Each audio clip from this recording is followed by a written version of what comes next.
মানসিক ক্ষমতা বা বুদ্ধির দ্বিউপাদান তত্ত্বের প্রবক্তাকে? ব্রিটিশ মনোবিদ চার্লস স্পিয়ারম্যান। তার তত্ত্বটা কবে প্রকাশিত হয়? 1904 সালে। কোন পত্রিকায়?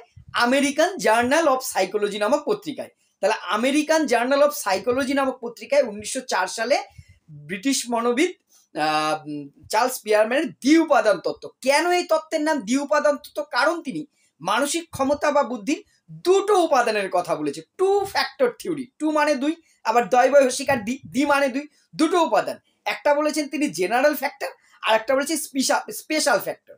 জেনারেল ফ্যাক্টর বা জেনারেল মেন্টাল অ্যাবিলিটি সাধারণ মানসিক উপাদান, আর একটা হচ্ছে স্পেশাল মেন্টাল অ্যাবিলিটি SMA বিশেষ মানসিক উপাদান।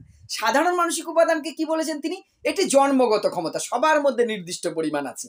আর স্পেশাল মেন্টাল অ্যাবিলিটি বা বিশেষ মানসিক ক্ষমতা এটা কিছুটা জন্মগত, তবে কিছুটা বিভিন্ন কাজের মধ্যে দিয়ে অর্জন করতে হয়। কোনো বৌদ্ধিক কাজ করতে গেলে জি মাস্ট ওই সাধারণ মানসিক ক্ষমতার কিছুটা প্রয়োজন হবেই।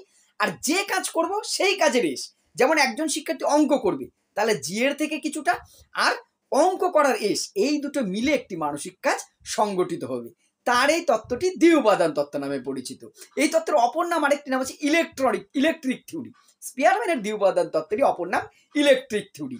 এবারে স্পিয়ারম্যানের এই তত্ত্বটি এটি গাণিতিক ব্যাখ্যার উপর প্রতিষ্ঠা করেছেন। সেই গাণিতিক ব্যাখ্যাটাকে কি বলা হয়?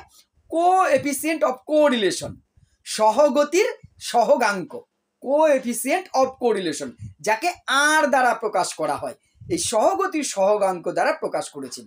বিভিন্ন সময় পরবর্তীকালে স্পিয়ারম্যানের দ্বিউপাদান সমালোচিত হওয়ায় তার তত্ত্ব প্রকাশের 16 বছর পর 1920 সালে স্পিয়ারম্যান তার তত্ত্বে সামান্য কিছু পরিবর্তন এনে আরেকটি উপাদানের কথা স্বীকার করে নেন, যে দলগত তত্ত্ব বলে আরো একটি তত্ত্ব রয়েছে। এই গেল সংক্ষেপে স্পিয়ারম্যানের দ্বিউপাদান তত্ত্ব। এটার বিস্তারিত ভিডিও আমার চ্যানেলে দেওয়া আছে।